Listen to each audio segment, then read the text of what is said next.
there are couples who come to counselling where one of them, typically, isn't really clear about that they have stopped investing and they will not go back to this relationship.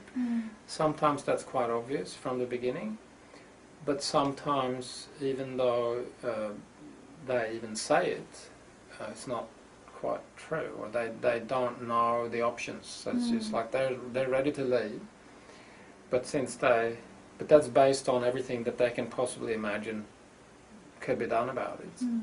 I had actually this happened quite recently. I got an email from a man who because they had their 10th wedding anniversary or something like that, and it was so sweet because he said we now have a 7-year-old son and we have another child on the way.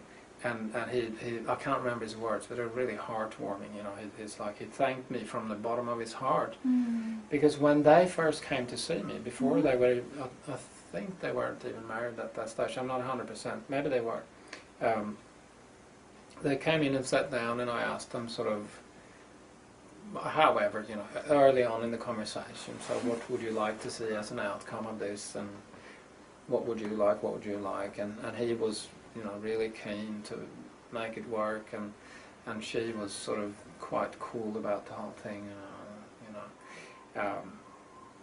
not cool as in relaxed, but sort of not particularly engaged. Indifferent. Indifferent.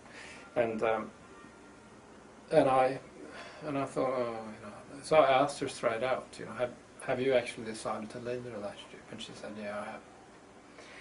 In that situation, she said that she had decided that she was going to leave, and I talked to her about if she would be willing to just see what happens if we just, and she was very reluctant, you know, but she sort of agreed to it, and then we started working, and we worked with, there was a number of sessions that I had with them, and things turned around, and you know, 10 years later I get an email from him saying that it's their wedding anniversary, whatever, and so that, you know, that is really heartwarming, because in this job you don't really get to know what happens next. I mean, you know, it's like you lose contact with your clients and you don't really know how their life unfolds.